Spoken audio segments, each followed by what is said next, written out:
Saludos, vamos a continuar con el estudio básico del libro de Isaías y vamos a estar cubriendo en este video el capítulo 44. Es un capítulo bien interesante, es un capítulo sencillo, pero que describe la grandeza de Dios y cómo Dios brega. Y Dios continúa hablándole a un pueblo y haciéndole preguntas a un pueblo. Y Dios continúa también describiéndose a sí mismo. Así que en este capítulo usted también conocerá un poco más a Dios. Vamos a comenzar. Tenemos como subtítulo en los primeros versículos: Jehová, el único Dios. Dios se presenta como el único Dios y que no hay otro fuera de él. Que no lo ha habido, no lo hay y no lo habrá. Así que comencemos. Verso primero. Ahora pues, oye Jacob, siervo mío, y tú Israel, a quien yo escogí. Israel, un pueblo que Dios escogió para su propósito con los hombres. Dios decidió hacerse un pueblo para bregar con los hombres, para concederle la oportunidad a los hombres de vivir en el reino de los cielos. Él decidió hacer al hombre para hacerse un pueblo que estuviera viviendo con él. En este caso, los hombres redimidos con su cuerpo glorificado, sirviéndole a Dios y actuando y obrando en el reino de Dios por los siglos de los siglos. Por eso estamos mencionando que Israel es un pueblo escogido. No es un pueblo escogido único. No, es un pueblo escogido para un principio, para un comienzo de plan de Dios con los hombres. Por eso se han añadido a Israel otros pueblos también. O sea, Israel ahora no es solo el pueblo escogido. Hay otros pueblos que han sido integrados. ¿Quiénes han sido integrados? Los que han aceptado a Jesucristo como su Salvador personal y viven testificando que Él es el Hijo de Dios, que murió en la cruz del Calvario y que resucitó al tercer día y que le sirven en su propósito de la gran comisión. Esos son ahora pueblos de Dios también, y hay pueblos de Dios de diferentes naciones, todos los que se han integrado con ese propósito del sacrificio de su Hijo primogénito amado en la cruz del Calvario como el Redentor, mediante el cual alcanzamos la salvación y perdón de nuestros pecados. O sea que recuperamos lo que Adán perdió a través de Cristo. Verso número 2.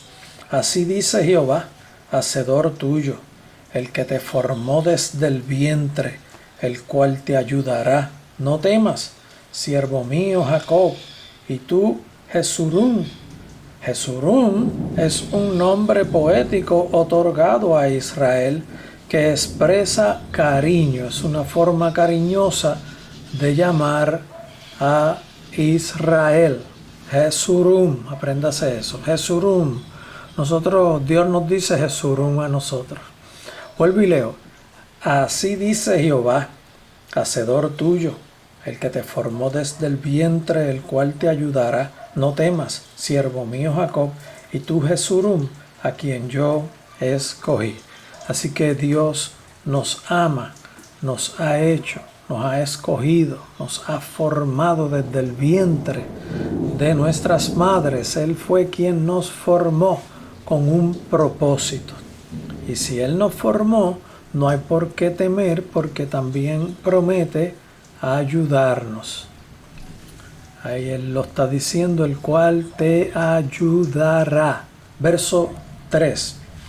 Porque yo derramaré aguas sobre el sequedal y ríos sobre la tierra árida. Mi espíritu derramaré sobre tu generación y mi bendición sobre tus renuevos. Nuevamente lo leo con la explicación. Porque yo derramaré aguas sobre el sequedal y ríos sobre la tierra árida. Esto mayormente va a ocurrir en el milenio, donde Dios ha prometido restaurar la naturaleza para bendición de los que habiten durante el milenio, y todo estará centralizado en Jerusalén. Dios estará reinando en Jerusalén, Jesucristo estará también en Jerusalén y nosotros estaremos en Jerusalén. ¿Y quiénes somos nosotros? Los redimidos por la sangre de Cristo. La parte B del verso dice: mi espíritu derramaré sobre tu generación. Esto quiere decir que su espíritu Dios ha prometido derramarlo sobre nuestra descendencia. Y esto ocurre desde Pentecostés en adelante. Mi espíritu derramaré sobre tu generación. Generación es la descendencia. Sobre tu descendencia de Pentecostés en adelante, y mi bendición sobre tus renuevos. Sobre tus renuevos es sobre los productos, sobre los suministros que nosotros tenemos o necesitamos para la subsistencia. Dios ha prometido bendecirnos también de esa forma. Verso 4: y brotarán entre hierba como sauces junto a las riberas de las aguas. ¿Y cuáles son las riberas de las aguas? Las tierras adyacentes a las fuentes que Dios reestablecerá, que Dios formará. Dios formará ríos nuevos donde no hay ríos actualmente para el reino milenial. Y brotarán entre hierba como sauces junto a riberas de las aguas que Dios formará. Esos son los frutos que se producirán en las tierras cercanas a esos nuevos ríos y a esos nuevos lagos que Dios formará. Eso no solamente va a haber unos ríos y cerca de esos ríos es que va a haber esa bendición, sino que sobre toda la tierra va a formarse esa bendición de Dios para que los frutos crezcan y nazcan abundantemente y podamos ser nutridos con esa bendición. Y no es un río ni dos, serán todos los ríos necesarios. Verso 5. Este dirá: yo soy de Jehová. El otro se llamará del nombre de Jacob, y otro escribirá con su mano a Jehová, y se apellidará con el nombre de Israel. Esto lo que quiere decir es que cuando Dios bendiga a su pueblo, a nosotros, en Jerusalén y en todas las tierras que nos toque estar según Dios lo establezca, la gente verá que tenemos un Dios que nos bendice, que nos cuida, que nos protege, y se integrarán al pueblo de Dios. Esto ha ocurrido en varias ocasiones a través de la historia de los hombres. Para darle un ejemplo, cuando se reconstruyeron los muros por parte de Nehemías, que los reconstruyeron todos de forma sorprendente en solamente 52 días, los que observaban que no pertenecían al pueblo de Israel dijeron: no, yo voy a pertenecer al pueblo de Israel, porque tuvieron temor y reconocieron la grandeza del Dios de Israel y se unieron, y los que eran unidos por voluntad propia eran bien recibidos.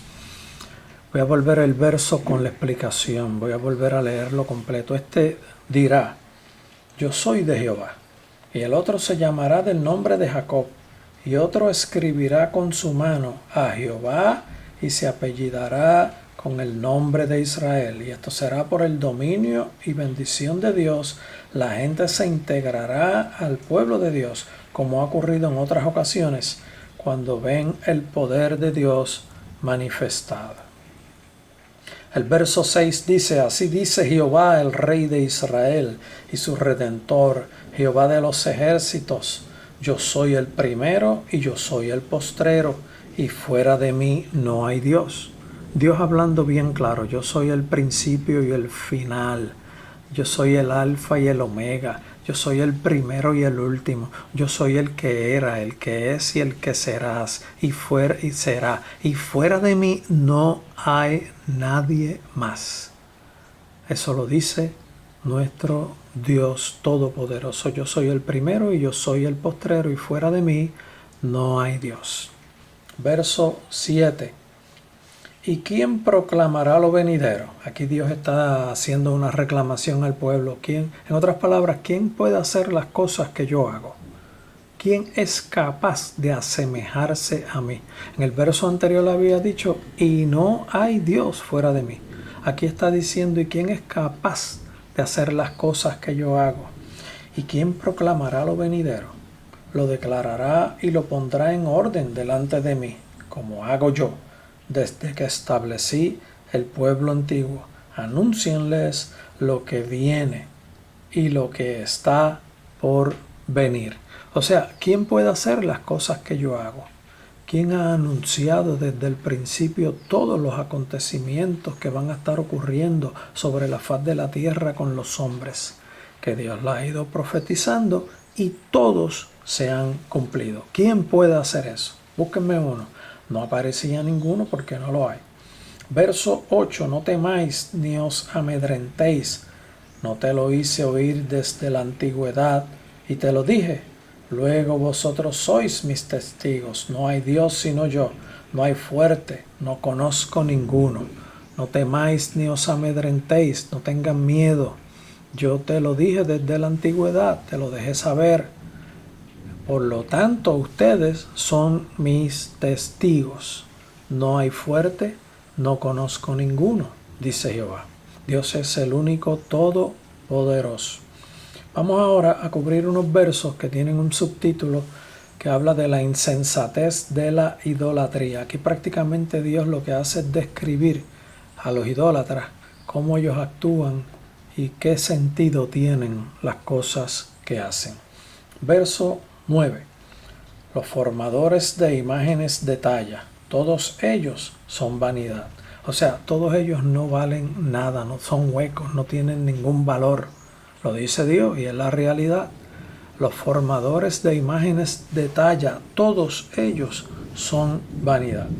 Y lo más precioso de ellos para nada es útil. Y ellos mismos son testigos por su confusión de que los ídolos no ven ni entienden. Pues si tienen que cargarlos, tienen que acomodarlos en algún lugar y velar que el viento no los tumbe. Algunos de ellos los fijaban para que no se cayeran, porque como no se podían sostener en pie, pues tenían que amarrarlos, ponerle algo que los fijara en su lugar. Y es así. Lo dice Dios mismo, y ellos mismos son testigos para su confusión de que los ídolos no ven ni entienden. Verso 10. ¿Quién formó un Dios o quién fundió una imagen que para nada es de provecho? En otras palabras, ¿quién formó un Dios? ¿Quién está haciendo dioses por ahí? Si no hay ninguno fuera de mí, ¿quién formó un Dios? ¿O quién fundó una imagen que para nada es de provecho? El verso 11. He aquí que todos los suyos serán avergonzados, porque los artífices mismos son hombres. Todos ellos se juntarán, se presentarán, se asombrarán y serán avergonzados a una. Bueno, aquí los van a juntar en un momento dado y van a quedar avergonzados. Eso es lo que está diciendo el verso 11. Voy a volverlo a leer. He aquí que todos los suyos serán avergonzados, porque los artífices mismos son hombres. ¿Y un hombre puede hacer algo superior a él? No puede. Un hombre, más adelante vamos a ver cómo trabajan y qué es lo que significa lo que ellos trabajan y cómo es su conducta y cómo se sienten ellos y qué cosas piensan ellos y qué cosas se creen ellos, en qué nivel están. Todos ellos se juntarán, se presentarán, se asombrarán y serán avergonzados a una. Vamos a hablar del herrero, de estos fabricantes de dioses, de estos que forman supuestamente dioses. Verso 12. El herrero toma una tenaza, trabaja en las ascuas. Las ascuas es la brasa, el fuego, la llama, donde calientan los metales. Le da forma con los martillos. Lo pone en el yunque y empieza a darle cantazos con los martillos o con los marrones. Y trabaja en ello con la fuerza de su brazo. O sea, el hombre con la fuerza de su brazo está siendo un Dios. Con la fuerza de su brazo está siendo un Dios. Un hombre está siendo un Dios. Dios está describiendo cómo se comportan. Le da forma con martillos y trabaja en ellos con la fuerza de su brazo. Luego tiene hambre y le faltan la fuerza. No bebe agua y se desmaya. Aquí Dios está diciendo, mira, esos hombres que están haciendo, esos supuestos dioses, le entran a cantazos con un martillo con la fuerza de su brazo. Y llega un momento dado que hasta ese mismo hombre que está haciendo un supuesto Dios se cansa, pierde la fuerza, tiene hambre y pierde la fuerza. Y también le da sed y se desmaya, necesita comer y necesita tomar agua, porque se le cansa el brazo haciendo a un supuesto Dios. Ese es el herrero. Vamos ahora al carpintero. Verso 13. Verso 13 dice, el carpintero tiene la regla, lo señala con almagre. El almagre es un tipo de trabajo para marcar las posiciones en el pedazo de madera. Porque este es un carpintero, este está bregando con madera. Esto es marcado, le hace una marca apuntando una posición para los cortes que le va a hacer más adelante. Lo labra con los cepillos, y aquí son los cepillos de rebajar madera. Le da figura con el compás, usa el compás y le da las curvas, por dónde va una curva, qué forma va a tener aquí, qué forma va a tener en esta parte, y lo hace en forma de varón. Entonces un hombre haciendo un varón de madera. Ay, Señor, que después dice que es un Dios. Esto está tremendo. Le da figura con el compás, lo hace en forma de varón a semejanza de hombre hermoso. Entonces trata de hacerlo bonito para tenerlo en su casa, para que se vea bonito. Pues este también, si no comía, perdía la fuerza, y si no tomaba agua, se desmayaba, tanto como el herrero, el carpintero y el herrero, hombres haciendo supuestos dioses con las fuerzas de su brazo, con herramientas, y se cansaban haciendo un dios. Vamos a continuar. Verso 14. Corta cedros, este es el carpintero, corta cedros y toma cipreses y encina. La encina es un árbol de un tronco grueso que su forma del tronco es en forma ramificada. Tiene sus curvas, va como imagínense una trenza de pelo de mujer.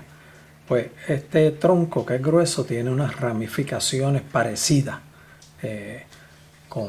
con cierta forma ondeante. Vuelvo y leo, corta cedros y toma ciprés y encina, que es un árbol de tronco grueso ramificado, que crecen entre los árboles del bosque. Planta un pino que se críe con la lluvia. O sea, él planifica desde el principio todo lo que va a hacer. Va y escoge un corte de un cedro, de un ciprés, de una encina, y en ocasiones siembra un pino en algún lugar donde cae lluvia, y él dice, aquí este pino va a ser bonito, y de este pino voy a hacer un dios, un supuesto dios. Él no sabe quién es el que hace crecer el pino. Él no sabe quién fue el que hizo el pino. Entonces coge ese pino para hacer un falso dios. Verso 15. De él se sirve luego el hombre para quemar. El tronco que coge, que cortó del cedro o del ciprés o de la encina o del pino, coge y corta un pedazo de ese árbol, en este caso un pedazo de tronco, y empieza a quemarlo. Y cuando empieza a quemarlo, lo utiliza para calentarse. Y él dice, oh, mira qué bueno, este que va a ser un dios ya me está calentando este pedazo, y empieza ahí a autoengañarse con pensamientos sin sentido. Mira que me está calentando. Enciende también el horno y cuece panes. De un pedazo hizo fuego, quemó pedazos de ese tronco y se hizo panes, se hizo comida. Y mira, también saqué comida de este tronco. Además, hace un dios del sobrante, el que usó para quemarse, para calentarse, se quemó. El que usó para hacer panes, se quemó. Entonces con lo que quedó, pues dice, con este voy a hacer un dios. Y luego que lo hace, lo adora. Fabrica un ídolo y se arrodilla delante de él. O sea, él que fue a cortar un tronco de un árbol, que si él no lo cortaba no llegaba donde él, que lo usó para calentarse, que tuvo que prenderle fuego para poderse calentar de ese tronco, que tuvo que calentarlo para hacer panes, porque él mismo no podía calentarlo ni cocerle los panes. Y entonces de eso, que él tuvo que hacer cosas con él y que ese pedazo de madera no pudo hacer nada si no se intervenía con él, hace un supuesto dios. Y después viene y lo adora. Fabrica un ídolo y se arrodilla delante de él, se postra delante de un pedazo de madera que le dio forma. Entonces dice, tú eres mi Dios. Qué tremendo. Esa es la forma en que piensan estos creadores de falsos dioses, porque son confundidos y engañados por alguien.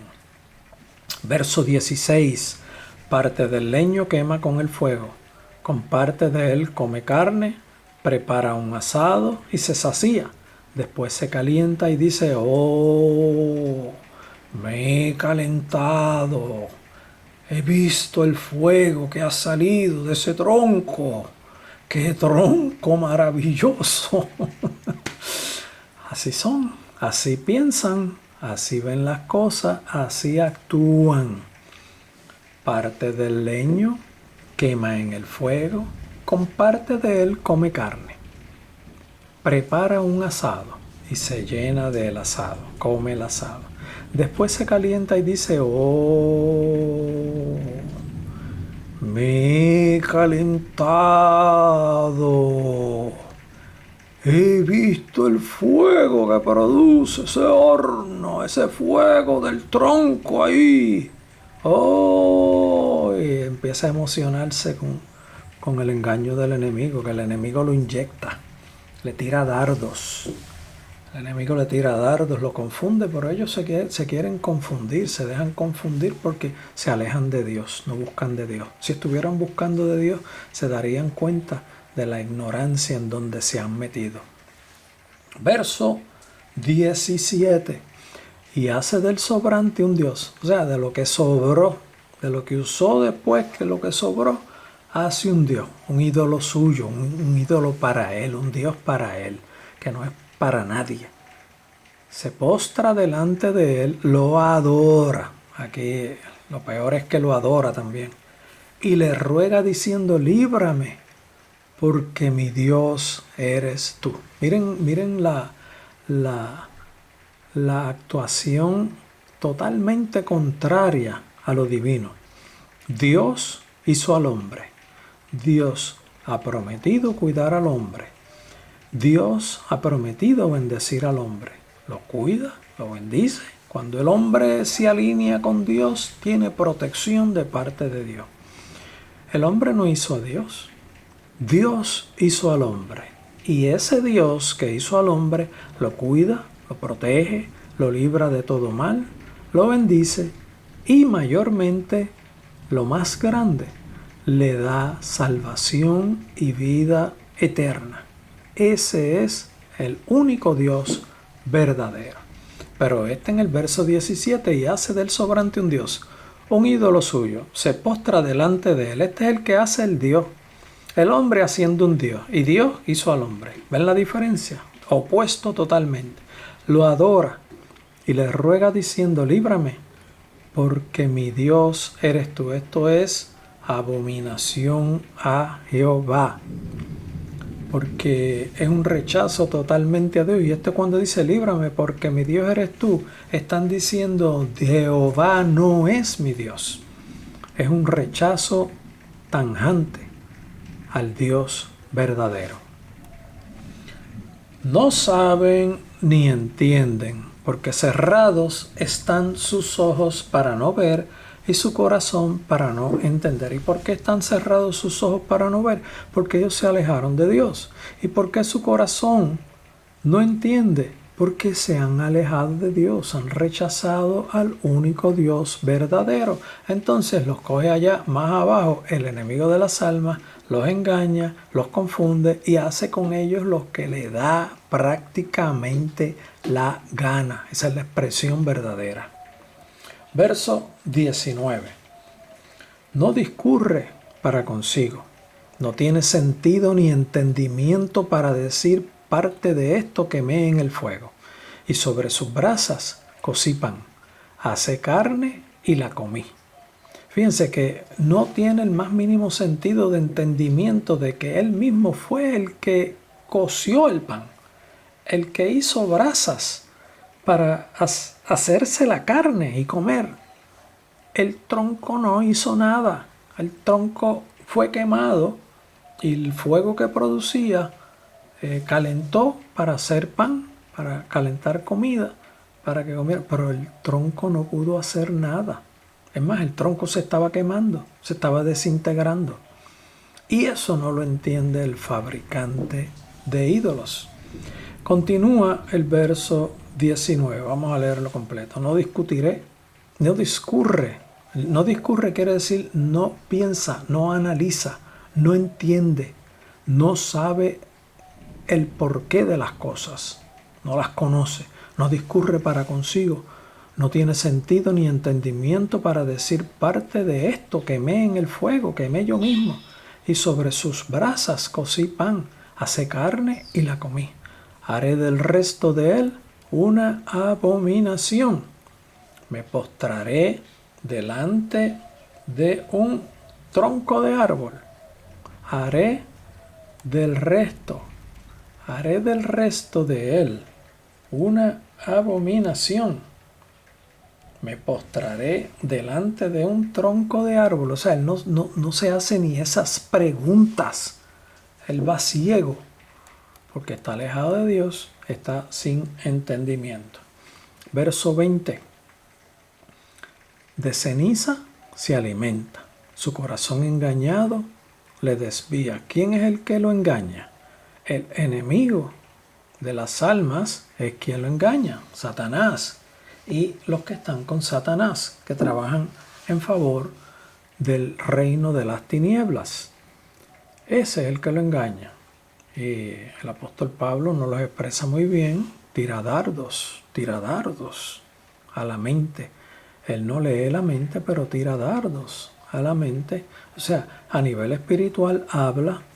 Como nosotros somos un espíritu, a nivel espiritual escuchamos y pensamos que son nuestros pensamientos, pero son los dardos del enemigo. Vuelvo y leo el verso 20. De ceniza se alimenta, su corazón engañado le desvía. ¿Quién le engaña? El enemigo de las almas le engaña, para que no libre su alma, ni diga: no es pura mentira lo que tengo en mi mano derecha. No es pura mentira este falso Dios que tengo en mi mano derecha. Y es engañado para que no se dé cuenta.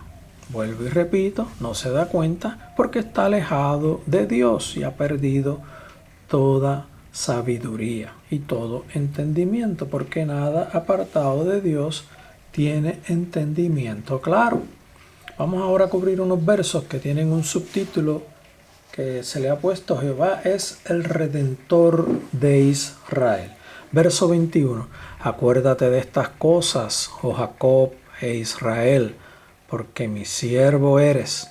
Yo te formé, siervo mío eres tú, Israel, no me olvides. Si no nos olvidamos de Dios, estamos buscándole, estamos conectados a Él y Él ha prometido nutrirnos con su bendición, y su bendición incluye conocimiento de la verdad y de cómo son las cosas. Acuérdate de estas cosas, oh Jacob e Israel, porque mi siervo eres. Yo te formé. Dios es el que forma y no el hombre es el que forma. El que hace las cosas es Dios, no es el hombre. Siervo mío eres tú, Israel, no me olvides. Verso 22. Yo deshice como una nube tus rebeliones y como niebla tus pecados. Vuélvete a mí, porque yo te redimí. Dios, cuando perdona las rebeliones del hombre, Dios perdona y olvida. Y como niebla tus pecados se esfumaron, se fueron de mi mente, dice Jehová. Vuélvete a mí, acércate a mí, porque yo te redimí. Y si Dios nos ha redimido, tenemos que seguir buscando de Él. Esto no es un paso de conversión y se acabó todo, no. Ahí comienza un nuevo vivir, de acercarnos a Dios y cada vez crecer más en el Espíritu, en conocimiento, en sabiduría, y cada vez estar más integrado al plan de Dios para nuestras vidas, cada día estar más integrado al Espíritu Santo, que es quien nos revela lo de Dios y quien nos deja saber el plan de Dios para nuestras vidas y quien nos da instrucciones de qué cosas hacer. El Espíritu Santo que debe vivir en nosotros cuando nosotros aceptamos a nuestro Señor Jesucristo y pedimos perdón por nuestros pecados y aceptamos a Dios como nuestro Salvador, a Jesucristo en la cruz del Calvario, quien derramó su sangre por todos nosotros como perfecto sacrificio. El Espíritu Santo viene a ser morada en nosotros, nos limpia y nos ocupa. Luego de eso hay que seguir desarrollando ese crecimiento de contacto espiritual con el Espíritu Santo, con Dios y con Jesús. Verso 23. Verso 23 dice: Cantad loores, oh cielos, porque Jehová lo hizo. Gritad con júbilo, profundidades de la tierra, profundid. Profundid es actuar de una forma enérgica y repentina. Montes en alabanza, bosque y todo árbol que en él está, porque Jehová redimió a Jacob y en Israel será glorificado. En Israel es en su pueblo, y en su pueblo será glorificado. Vuelvo y leo. Cantad loores, oh cielos, porque Jehová lo hizo. Gritad con júbilo, profundidades de la tierra, profundid.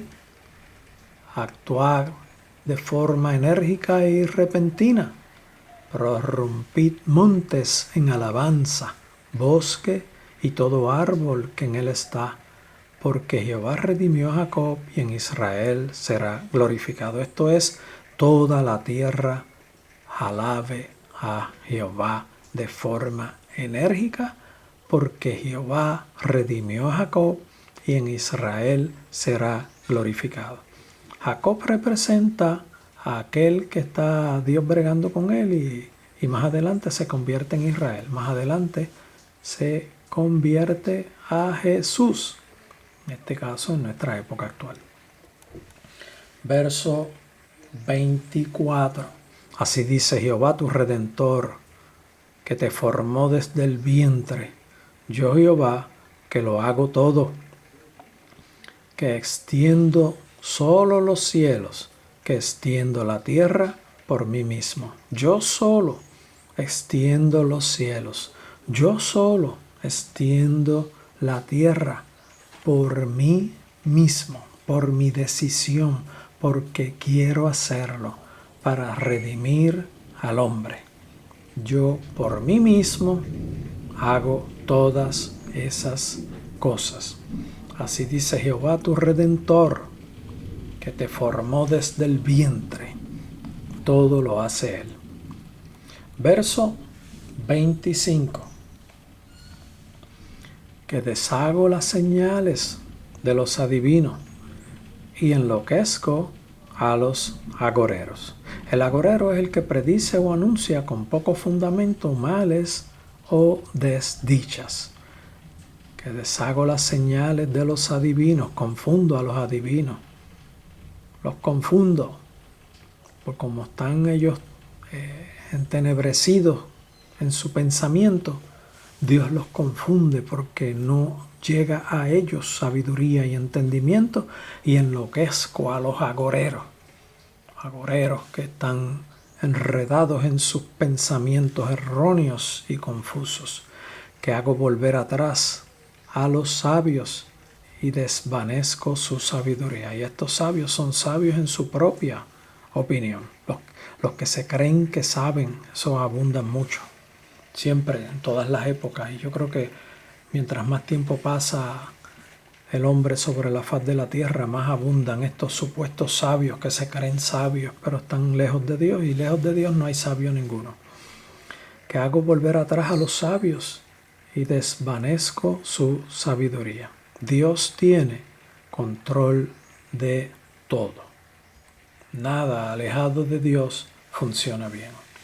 Yo, el que despierta la palabra de su siervo y cumple el consejo de sus mensajeros, que dice a Jerusalén serás habitada, y a las ciudades de Judá reconstruidas serán, y sus ruinas edificaré.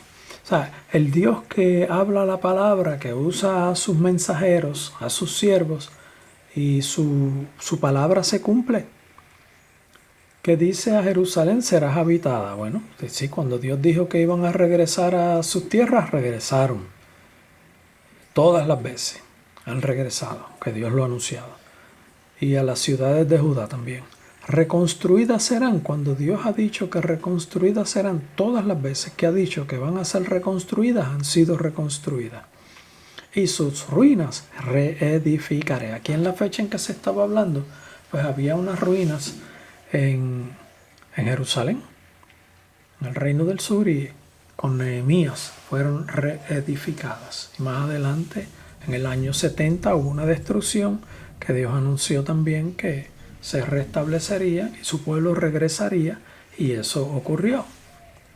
Dios usó a ciertos reyes que estuvieron sobre esas tierras para reedificar los muros y la ciudad.